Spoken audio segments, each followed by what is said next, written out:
Welcome to episode 21 in the KIPS Personal Trainer Application Podcast. My name is Tyler Valencia. I'm the president of KIPS and Kettlebell Concepts. One of the most important aspects of the fitness industry is education. It keeps our clients safe and it helps fitness professionals develop. In this episode, we have Matt Berenc, who is an educator and great coach. Matt shares his insights on staff development and experiences with a tier structure within a fitness department. Let's get to the episode. As we start to climb the ladder of working in the fitness industry, opening up a gym, becoming a manager, there's a point in time where we look at our staff. How can we work with our staff, improve our staff? And a lot of that comes down to education. Matt, what would you suggest are those first steps in improving the education for a staff? Sure. So, the first steps to improve education for staff, I think it takes two paths. One is doing an audit of what your particular facility needs. And so any education you provide should ultimately serve the purpose of, helping your members, helping your clients, helping whoever's, coming to your facility get better, at what they do or what they're trying to accomplish. Second to that, the education should, support kind of the training ethos or the programming point of view that your facility holds. So, if your facility focuses on a particular style of training or a particular way of programming, you should have a good amount of education that goes to support that, because then you're kind of bolstering what your facility can provide, and you're really anchoring to where your core values are. I think the secondary path of that, and it's not secondary in the sense that it's less important, but just a different way of also looking at it, is in looking at your staff and getting their input and thoughts on what they would like to learn. This can be, asking that question can be a bit of a mixed bag sometimes in the responses you get. But if you ask them, it does a couple different things. First, you get from their mouths, like what they want to learn, what they're interested in, what they're engaged in. So it gives you a temperature read on where their mind's at. Are they going in the path that you want them to go to? Are they thinking about a different style of offering or training than what you provide, or that could be an idea for you to provide? So it gives you some insight as to what they're engaged in, and also let you know, are their interests aligned with your clients? So if your trainers are asking for a bunch of Olympic lifting education, but you don't do any of that in your facility, then you can kind of, there's a bit of disconnect, and it just helps you assess where your needs are. Mm-hmm. The other piece of that is it also puts them in the driver's seat, and there's the idea of autonomy when it comes to things like behavior change and working with clients, and just autonomy in general being a very positive thing. Mm-hmm. By having that autonomy, you help them feel like they're in control. You give them that sense of ownership over it, and mm-hmm. whenever that's the case, that ultimately leads to a greater sense of engagement. So giving them that power to say, what, I would like to learn X, and then you actually making good on that, has it basically, they feel like, oh great, I have a voice here, I can guide my own professional development. And also it makes them feel like, hey, my manager is listening to me, they value my opinion. And so you tick a lot of boxes in giving them that power, because now they're looking at it like, oh man, this is where I want to be, because they truly value what I have to say. Mm-hmm. So when it comes to staff training, those would be the kind of the two paths I typically would go down. You audit what your facility's needs are, what your facility's primary point of view is, so that way you can support those needs and that point of view. Then also look to your staff and ask them. They're going to have an opinion what they want to learn, and by taking that feedback, they're going to get a lot of value out of, a lot of benefit. They're going to be engaged and really feel like they're being truly supported. Agreed. And I like what you said about assessing the situation with the staff, but also the facility, because I think that might be an area where a manager or an owner might come into a dilemma. They might mm-hmm. be fascinated or in love with a educational program or a training style, but what if your gym membership is not? and all of a sudden you invested education, you invested time into training your staff, and now nobody wants to take it. Nobody's Yeah. interested in it. It essentially misses the most crucial point, the members who are paying for it. And so that type of mindset of assessing the situation, there might be something down the road where you could utilize it, but you got to look at what you have and where can you make a positive impact on it, which I like. I dig that. With the facilities that I've worked with in the past or at, like when I started in the fitness industry, they had a tier system of trainers. Yeah, I Mm-hmm. believe it was level 1, level 2, level 3. I could be wrong. It was quite a bit Mm-hmm. ago when I worked at this facility. But I think that's such a fascinating topic to dive into, primarily because I think some gyms want to do it and they just Mm-hmm. haven't done it yet. What are some of those positives and negatives that you've seen with the tier system? Sure. Employing a tier system with your trainers, kind of giving that leveled approach to your team. One of the primary positives that I've seen with it is it gives a clear path for that trainer in terms of promotion and development. Especially if you have it mapped out and clearly outlined, which if you're going down the tier system before you even launch it, you need to have everything completely organized and structured to say this tier is X and this is what defines this tier, and here's how you get to this next tier and why that's kind of more a promotion, and then so on and so forth. You have to have those objective outlines. But by having that, you actually provide to the trainer a clear pathway and trajectory for them to go through a promotion process, get better, and see development in what their skill sets are and what they're going to do. That's a great way, and particularly if your promotion in terms of the tier process is linked to their skill sets and education. That's a great way to keep the trainer engaged in education and professional development. So that could be education that you're providing to them, or encouraging them to go out and get more education on their own. But either way, if you're linking that tier to their skill and not often what is the case, just their business, more often than not I see it as if you do X number of business, then you get promoted. That tends to backfire, and that I'll touch on in the negative side of things. But if you anchor it to education and skill development, you have a built-in process for keeping your trainers engaged and wanting to get better, and that's ultimately what you want to do. Yeah. So that's one of the primary positives I see. You create absolute clarity for the trainer, which they want. Oftentimes the fitness industry can be a bit ambiguous in how you develop and grow and get further along in your career. So now you're creating that path and that certainty for them, and then you Mm-hmm. also create an environment where they want to be engaged with that education, because they see it's actually not only going to get them better at what they do with their clients, but lead to them being, whether your promotion leads to more financial incentives or more authority, or whatever your tier leads to, it gives them that value proposition. Looking at the negative side of things, and I touched on this a bit, when your tier system is only linked to the business side or the kind of the sales side, that can promote some less than desirable activities, so to speak, or actions. If you're only looking to produce numbers, you're not going to get the quality of training. You're just going to get people looking to churn through, and just kind of, it can lead to a lot of burnout and lead to a lot of dissatisfaction with your clients, because they ultimately they don't see the value in why they're paying more tiers. They just see that this person has gone up, but there doesn't seem to be a rhyme or reason for their end as to Mm-hmm. why that's happened. And to backtrack for a second, going back to the positives, not only for the trainer but for the clients and the members of your facility, it gives them insight as to how your trainers are progressing and growing in their skills.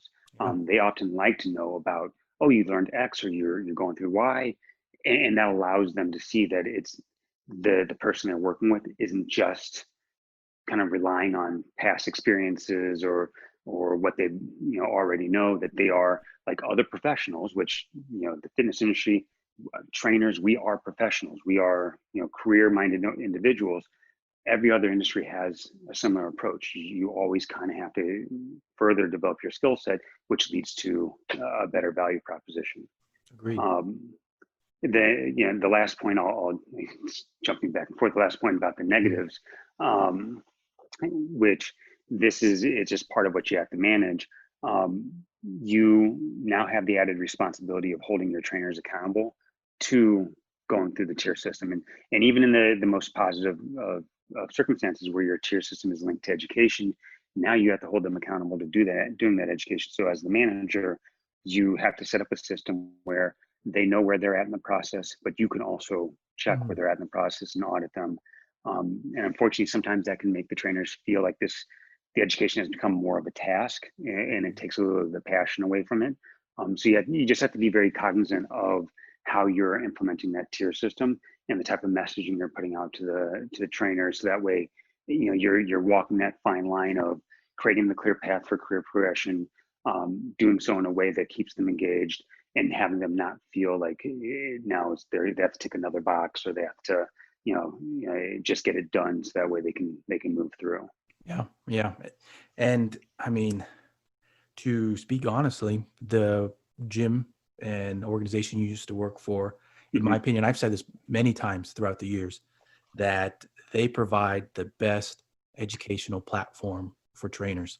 I've recommended many entry-level trainers to try to get a position with them because of the education and what they learn. And I think also you see trainers that be a part of it, and then they also go off and do their own thing. What are your thoughts on that in terms of providing too much education and too much experience? And I know that this is a double-edged sword in terms of, from the business end and also the trainer end and even the manager end of it. But what are your thoughts on that? It's a question that's come up often, and we'd get it from honestly from members that would look at what we did within that company to provide that education and think the exact same thing. Like, well, what's to stop them from getting this great education and go out and doing their own thing?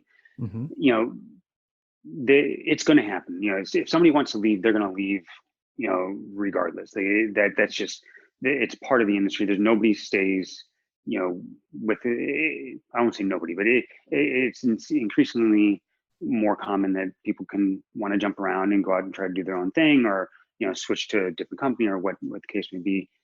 If you worry about, kind of that, if you function from a fear-based approach of, oh, I don't want to lose this person, or and you take on that scared mentality, it's going to bleed into how you work to manage that person. And it's going to likely lead to a negative working environment for your trainer, and probably become a self-fulfilling prophecy. You start now pushing them a bit out. We always kind of held that's going to happen. We know it's going to happen, but our goal is to provide the education and experience that even if the opportunity to leave does come up, they want to stick around, and really create the environment where it's just more beneficial to always see, like, if I leave, I lose this opportunity for development, I lose this education and this access, I lose my the working environment. So that's part of the process. Is if you're fearful of, and it's fine to be fearful of people losing and taking your education with them, but just approach it from a positive standpoint of, you're going to provide the best education so that they won't want to leave. You're going to provide the best development so they won't want to go look elsewhere, and they're going to be there with you. And again, that kind of comes back to the deciding how you do the education you do. If you're asking your trainers what they want to learn and putting them in that driver's seat, that's even more drive for them to want to stick around, because now you're bringing in education they want, and it likely is more economical for them to take it through you versus going out on their own. And now you created an environment where, no, I'm going to stick here because I can say I want to learn this, and they bring it in, and now I'm doing what I want to do. Agreed. And I think the proof is in the steps that the organization that you work for, they're also there. The quality of trainers, the quality of training that's provided. They offered top level education, top level training, and the negative thoughts of it, they're out there, but it was never really something that I'll say they bought into, because of the proof is in the pudding. You guys are putting out solid personal trainers, so why worry about the bad stuff that could happen? I'll say, and someone that I consider to be one of the best personal trainers in our country, Eric Cressy, I think he put out, I think it was a tweet. It was about putting out quality tips. I think it was on like social media, I think. And he said, if you're worried about giving too much information out, then you have bigger issues to worry about. And I think that that's almost parallel with that in terms of you guys they are giving quality education to trainers. And yet those aren't the issues of them living, because the proof is in the quality of trainers that are coming in. So with all that, and this is something that every trainer will need to look at, is what type of organization they want to go to, and even their comfort level with sales within the Mhm. industry. So having worked for an organization that the trainers did have to sell personal training versus one that didn't, what are those steps that you usually recommend for trainers that, okay, I don't have any sales experience. Mhm. What do I do? What are my next steps for that? What are those things that you usually say? I mean, to build the sales experience, one, you have to get, especially for new trainers now getting into the industry, you have to get very comfortable. And this was a hard lesson for me to learn when I first got in the industry. Very comfortable with, going up, having uh, good quality conversations, because sales is what you have to do, but nobody likes to feel like they're being sold to. Yeah. And so, you're going that's one of the biggest things of the industry is a lot of us get in the industry thinking, oh, I'm passionate about, fitness, I'm passionate about training and strength and conditioning, but I don't want to be a salesperson. I uttered those words myself. But the reality is if you want to impact somebody's life, you have to sell them on your services and show them your value. And Mm-hmm. ultimately, when it comes to selling, that's what you have to anchor to, is the value you can bring to that person. Yeah. So get comfortable going and speaking with anybody that's on the strength floor, and go up to them, and don't approach them as if you want to sell them. Approach them as if you want to help them solve a problem. Approach them as you want to, uh, in all honesty and authenticity, learn about them and what their needs are, and provide an authentic, and invaluable insight or some type of help in solving that problem. Because that's ultimately, what I've seen with trainers and myself, what leads to success in the sales world is, somebody feeling like, I have your best interest at heart and I want Mm-hmm. to help you. And now because of that, I see the value and I'm going to hire your services. I'd say some of the other thoughts around, if you're just going into facility, take a step back and audit yourself as well as the facility. So starting off with yourself, look at what your strengths and weaknesses are. And this is a great way for you to define those value propositions, because whatever your strengths are, leverage those. Use those and really use that in building your value. But then also look at your weaknesses, and think, okay, well, what's my biggest rock that I can improve upon, and set the task of actually creating an objective plan, like you would for your clients. If they have a goal to improve, to lose weight, get stronger, you would set an objective plan. Your goal just happens to be better at X, Y, or Z skill. Set an objective plan to get there. And the last thought around it is, find a mentor, find somebody in that facility who's doing what you want to do. That's one of the best things you can do is, and this goes to kind of auditing the facility, is you want to learn what are the needs, like what are the common requests from the members, what are the common types of clients that come in there that want to have training services, and doing that. So that's your observation, but you're connecting with the mentor, going through that and finding that information that allows you to tailor how you speak to people and what you're doing. Because if say you're in a facility that caters to baseball players, but you're going in talking nothing but basketball, you're in the world of sports, but you're barking up the wrong tree. Mm-hmm. You may be talking about all the right things when it comes to basketball, but this person isn't interested in that. And so that's where you have to understand what are the members looking for, what do they want, and how can you now present your services in a way that meets those needs. Yeah. Like I said, going to finding that mentor, finding somebody that's doing that already, and getting their guidance. That's that's going to go a long way. Oh yeah. I'll say the last thing I'll say about working with a mentor is, if you do find somebody and you're working with a mentor, if they give you feedback, give you insight, or give you something to work on, actually do it and follow up, because that's what that's what a mentor wants. If they're giving you advice, they want to see that you're taking action on it, and then you can come back to them and say, I did this, what next? What else Mm-hmm. can I work on? Mm-hmm. Oh yeah. When I first started, I went up to the head trainer in the facility, and it was a facility that had 35, 40 trainers working in it. And the top trainer, I asked her for some tips, and that was actually a piece of advice that my fitness manager had given me. He said, go meet with, her name's Becky, go meet with Becky, ask her if she can give you some time and see if she'll give you some tips. So what happened was I went up to her, I approached her, I introduced myself, and then she said, okay, come back at this time and we'll go around the gym. So what she did was she put her weightlifting gloves on.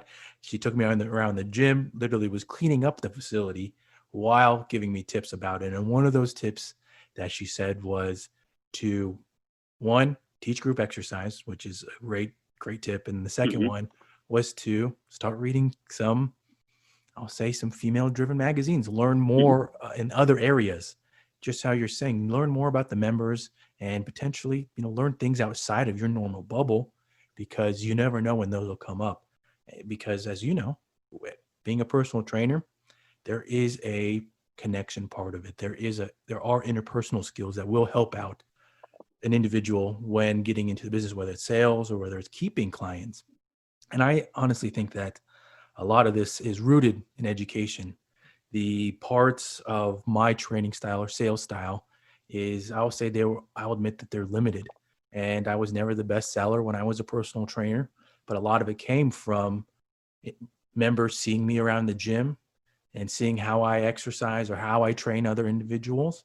And those conversations, just how you mentioned, just being in the facility. Don't start your conversations with a pitch. Start talking from a positive standpoint of how you can improve, or giving them a tip that can improve what they're doing, and showing your knowledge that way. It's not saying buy this now. It's still a subtle sale, but you're doing it in a different way, being more creative about it and getting them more comfortable and learning about you. So with all that, Yeah. and how I mentioned, Well, there's one thing actually I wanted to jump in on that, because as you're talking, the kind of two things came to mind. One was in the experience you had with Becky. mm-hmm, You kind of said it in passing.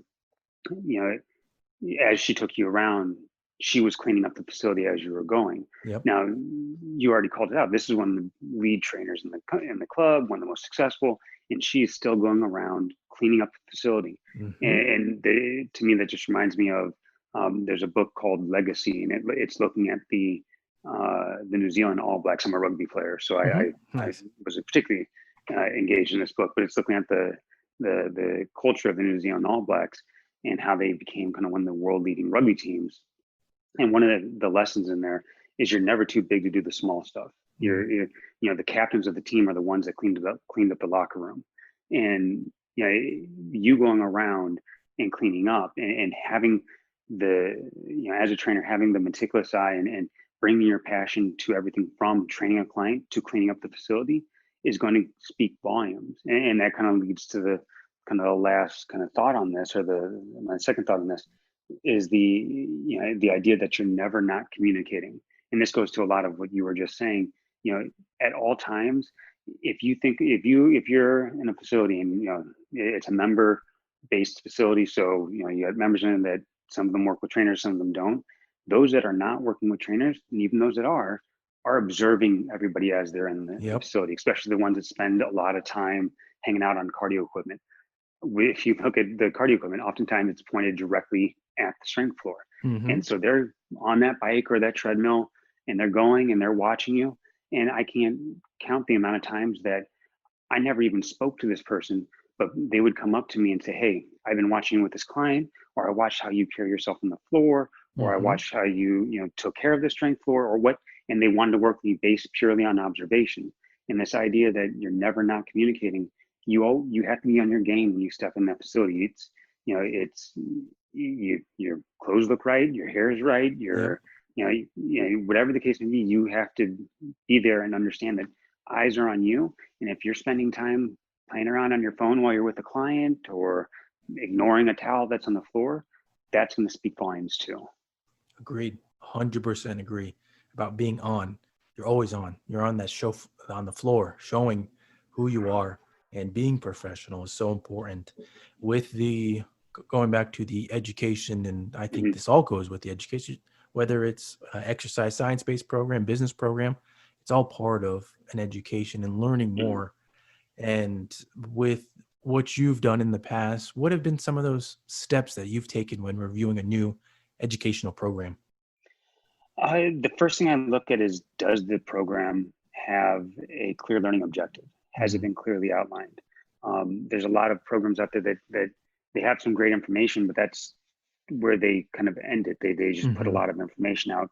What you want to make sure, and what I've always looked at in terms of a new program is there a clear, and you don't want it to be everything under the sun. You want like, 3 to 5 points, but is there a clear learning objective that you're going to get coming out of the program? Hmm. Um, Second to that, within the program, is there a practical application element built into it?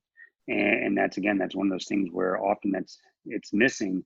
But if it's pure theory, if it's all just information, but there's no guidance on how do I actually use this in the real world, then that you're going to have information, but you're not going to know what to do with it. And so Yep. I always look to see, is there a practical application aspect of it?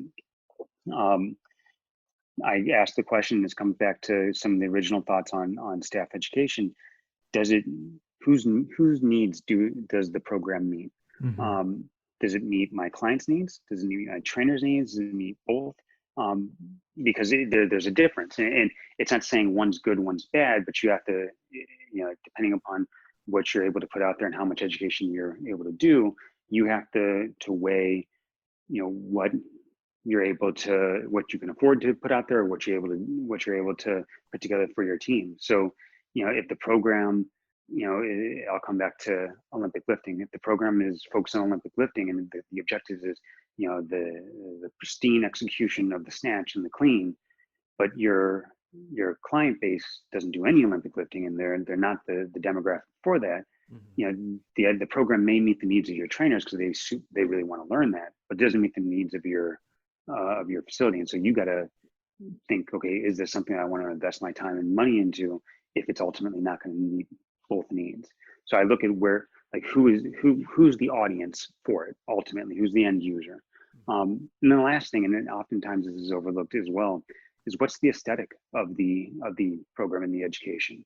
A big element that in my role, in my prior role, one of the things I dove really headfirst into was the world of learning and development. And within that world, one of the first rules in instructional design and putting together content in a program is it has to look and sound good. From just a visual, aesthetic, and audio quality standpoint, you can have the best information in the world, but if the aesthetic isn't there, or the audio quality or video quality isn't there, then you're going to lose your audience pretty quickly. And so one of the other pieces that I'll look at in any new program is what how is it being delivered? What's the quality of the delivery method, and is it to the standard that I want it to be? Hmm. So you got to look at the qualitative, the education that they're getting, and how they can apply it. But then also, what's the qualitative in the sense of how are they engaging with it? What's their experience with it? Yeah. Oh, yeah. That it was actually a very um, big piece of advice that was given to me early on when starting KIPS was to really focus on the professionalism of it. Everything you said, the audio, the visual, the aesthetics of it. And it was given to me by actually Dr. Paul Juris. He looked at Hmm. one of the courses that I offer, and he asked what kind of audience, and he said to really go back and focus on those items. And that's been something that was early on in starting KIPS. And he, it was great. It was a overview that I was asking for, just some advice on stuff. And I've held that to this day because it's such an important piece, just how you mentioned, for those companies. And with educational programs, there's so many out there, and they might, you mentioned, they might have good stuff in there, but where's the application? How does it look? All that kind of stuff goes into it, and it's a tough market for a lot of them. Hmm. So it's those types of insights are really valuable gems for those that are creating educational programs or want to, you might have a good idea, but focus on every single aspect of it. And I mean, the competition of it doesn't mean that if you strike out once, there's not going to be other ones. Just Hmm. keep working on the craft. And especially with the tech that's out there these days, there's Yep. really great stuff out there that you don't necessarily need to be a tech genius. You can create quality stuff. And I always go back to YouTube. I'm a big fan of YouTube. Hmm. I've learned so Yep. many great things from there for free. And it really has made a difference in a lot of areas. So, kind of going back now to an, a trainer, getting back at a facility and working towards climbing the chain. Now, that is something that I noticed quite a bit for the gym you used to work at, is that there was a lot of hiring within. Hmm. And what are those tips that you actually recommend for somebody that wants to climb the ladder? They want to be a manager, they want to be a regional manager. What are those types of tips that you would give them? I think one of the biggest things, and it's the similar to um, kind of just becoming successful as a trainer on the strength floor. If you want to aspire to being a manager or go up the chain, find a mentor, find somebody that's doing that, Like it. and ask them. Like, they engage with them, and now you basically, it's a bit of trying to take on the role, trying to build the skills before you have the position. Hmm. Um, and I'll use my experience in becoming a manager as I guess maybe a good example of how to do it. Um, I started off as a trainer at one of the clubs, and I I went to the manager and wanted just to help out with the facility, and I took on more and more of a role around the education side, and I started teaching just little mini workshops for. And a big thing here, and this is anytime you do something like this without the expectation of any type of return. I wasn't doing it to make more money or to do anything. I was doing it to build a skill set and provide a service to my team. And by going down that path, by connecting with my manager, seeing how I could help, in providing that service and solving a problem for them, they invested their time in me. And when it came time for hiring new managers, I was tapped to take on the role of opening up a brand new club. And this Nice. was a particularly special club. So that teed me up for a lot of future opportunities. And so if you want to climb that chain of command, go to the people that are in that position, talk to them, get to know them, understand what their needs are, understand what they feel needs to be done in the club to get better, and provide some sort of assistance and service. Um, the other piece is be open to their feedback. They may come back to you and say, this, and this needs to be done, and they may call you on some of your things. And I think that's the other piece of being a professional in general, but just if you want to grow as a personal trainer, be willing to take critical feedback and not get offended by it.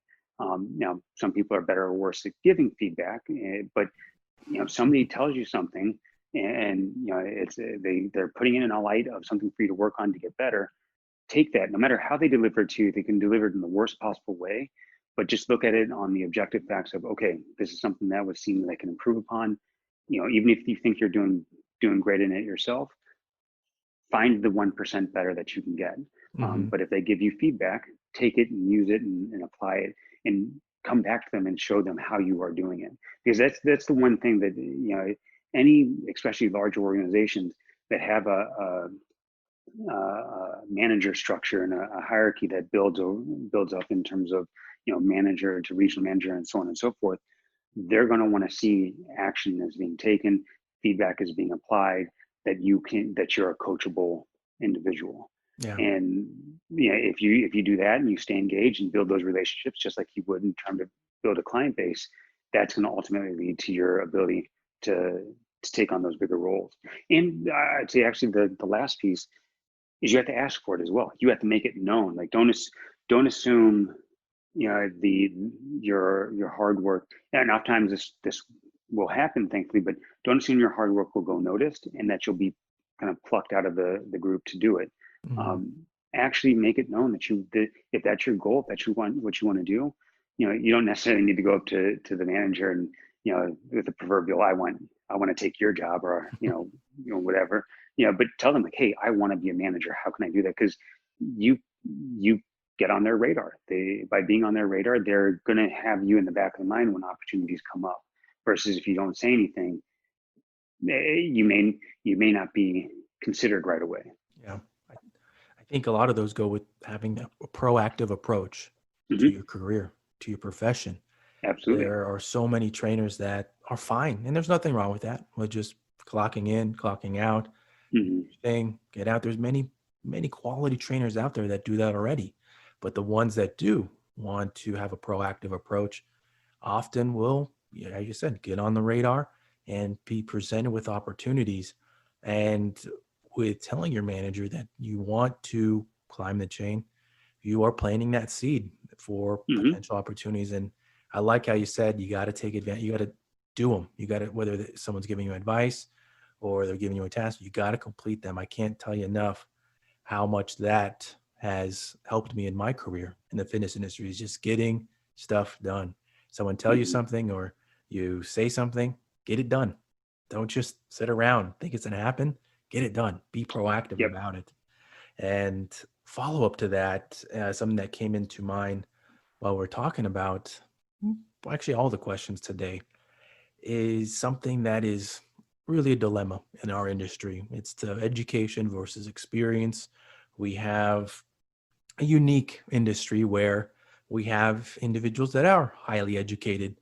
I can't hide that I'm a big fan of education. I Hmm. truly believe in education and what it does for an individual in the fitness industry. At the same time, we have individuals that really believe in experience, that you got to have the experience of being a certain type of trainer.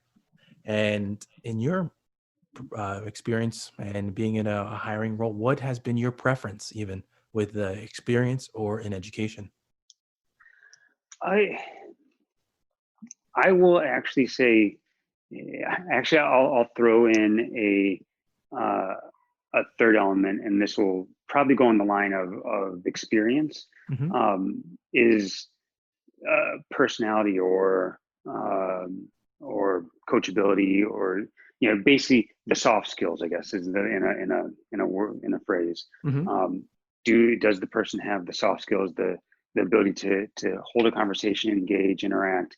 Um, that's often what I lend towards, and I've gone, I've swung the pendulum in terms of what I thought, because I used to go I used to be firmly in the camp of education. I would look at a resume and be like, oh, this person has a master's degree and they have these certs and this education. I think they're going to be great. But they often struggled in being successful because they knew a lot of information. They just didn't know how to connect with people. Hmm. And when I look at trainers building business and being successful, because again, and I was the head of a major education department, so I'm a nerd. I love education, Hmm. but I will be the first to say, like, you can't help anybody if you don't have clients, and clients takes selling and connecting and building that business. And so if you don't have that ability to connect with your person, no matter what education you have, then you're not helping anybody. You're a walking library, but you don't have the ability to actually make change in somebody's life. Hmm. So I for me, it's the soft skills, not, I would say, experience. But so I guess to go back to your original question, experience is probably going to be my answer there. But where I'll expand the definition of experience is that it doesn't need to be in the fitness industry. It just needs to be life experience. Hmm. Because some of the best trainers I've ever worked with and I've ever known came to the industry from another industry, from another walk of life. And Hmm. they were able to bring what they learned in that industry to this role. And then being a trainer is a life. You can't win education as a trainer. Like, Hmm. you're always going to be learning something, no matter what. Like, you look at the best trainers, the best coaches in the industry, and they themselves are still going to continue education, taking notes, asking questions. Hmm. So there's always the ability to build more skill and more ability and more programming prowess, or whatever the case may be. But sometimes that experience and the soft skills, those are tougher to teach. Yeah. And if somebody comes in through the door with those, that can tee up for a pretty big success. Yeah. Yeah. It's good insight right there. And what popped into my mind was when I started off, the group that I came in, that I was onboarded with, there was an individual that actually had a PhD in biomechanics. And I just came in, I just finished my weekend workshop certification. And I actually finished the trial period, or the period where you got to try and sell a certain amount before him. And it had to do with the interpersonal skills. I was just this newbie, this fresh-faced 19-year-old getting into the industry. And I beat this individual with a PhD, but it was with the soft skills, the interpersonal skills that Mhm. allowed me to make the connections. And so the experience is great. It's phenomenal because you learn the environment, all the items we talked about today in terms of the lay of the land of the facility, what education can benefit you, all those types of things. And that kind of brings us, or that does bring us to our podcast takeaway for the day. And this is the one where I've asked this to a lot of individuals that have been on this podcast, and it's such a fascinating one because it's really the time for the guest to provide some insight off of their experience, because every guest that comes on has their own experiences, what they've done, their career path, all that good stuff. So, Matt, what are your 3 lies about the fitness industry?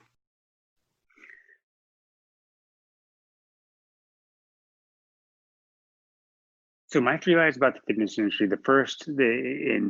Yeah, the first that comes to mind is that it's the fallacy that you can make your own schedule and live this mythical life of, oh, I'm going to work from 6 a.m. to 12 and I'll have the rest of my day off.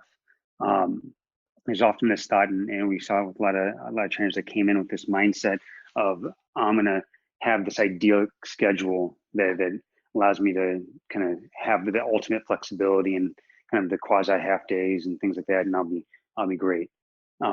That's rarely the case, because if you know, there are definitely some trainers that can do that, but the majority, you're working when your clients aren't, and so that often Yep. leads to longer days, split schedules, and you have to be able to manage your schedule appropriately and organize in a way that fits your life, but be realistic in terms of what you can do. And Hmm. there's always this thought that, you know, the half day is out there, but it's often the elusive lifestyle than more than it's a reality.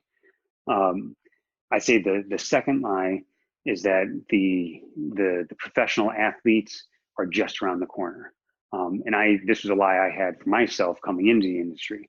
I didn't have to worry. I always just worked, 15-hour days, but I thought, like, okay, I'm going to get in, I'm going to start as a trainer, then I'm going to really start working with some professional athletes, and that's ultimately where I'm going to go. And the reality is, for the vast majority of personal trainers, that you may get an athlete and, or here or there, but the majority of your clients are going to be fall in the general population. And the reality is they're the tougher client, and they're the ones that you can make a tremendous amount of impact on somebody's life over likely the professional athlete. It's not to say that working with athletes isn't fun and wouldn't create, be an awesome way to have your career. And if you can do that, great.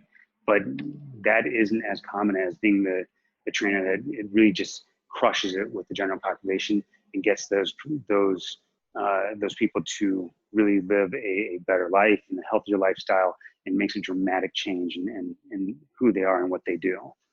And then the third kind of the lie is that you should fire the client if they don't meet up to your standards. And this is something that's often thrown out there. And it kind of goes into the sales and the business side of things, that, if somebody's not doing what you tell them to do, or following your guidelines, that you should fire them. You should work with people that are, willing to live up to your standards. And when I hear that, I always think of the phrase that one of my coworkers in the past has used, is, when you point the finger at somebody, there's 3 more pointing back at you. And so if you're pointing to the client and say, okay, you're not doing it, you're not following my rules, and you're out, you have to think through, well, did you set up an environment for them to be successful? Did you set the bar too high? If this person has done absolutely nothing in terms of training and nutrition and any of those things, and now you're telling them to change everything in their life, and they can't stick to it, and you can't figure out why, well, it's because of you. You as the coach made it more about you and your program than looking at that individual and meeting them where they're at. And so this idea that, just go ahead and fire the client, that's, I don't think that's something that you need to do. And then this isn't to say you shouldn't have standards, and there are definite baselines, and where my standards typically where I won't work with the client are more around safety. If somebody's not doing something that I deem to be safe, that's where the standard is. And it's out of their preservation, because I don't want to put them in harm's way. But outside of that, if you're working with somebody, don't fire them. Find a way to work with them. Find a way to meet them where they're at, give them some success, and then build them up over time. Love it. I love it. And just two things to add on to that, because one, if you are at a stage where you can, if quote unquote, you can fire a trainer, that must be impressive, because it takes a long time to get there as a personal trainer. You don't get into the industry just working 40-hour weeks. You grind it out. You grind it out, and just with the scheduling, it's a split. Sometimes it is. Most of the times it is a split schedule that some individuals don't understand that. So you got to spend time at the facility, invest your time there, because hopefully it pays off. It can be a great profession. And I've told many entry-level personal trainers that I actually enjoyed being a personal trainer while in college, because of the flexibility with the scheduling. When classes was typically when it was downtime at the gym. So I could either work before class, go to class, and then come back later on in the evening. It allowed that. So it was great for me as an undergraduate, and the proximity of the gym was great as well. So there are some great opportunities out there. It's just understanding what the industry is about and these types of ins and outs that you get from mentors, from managers, and education, to throw that one in there. So really great podcast takeaways. And Matt, I can't thank you enough for coming on the podcast. You really hit the ground running from the beginning, sharing tips, sharing your insight with stuff that can only improve the industry more. Can't thank you enough. Well, thank you. Yeah, I really appreciate that. Appreciate the opportunity to hop on and talk about this. These are some important topics to touch on. Hopefully it's helpful for the trainers that listen. So thank you again for having me on. So.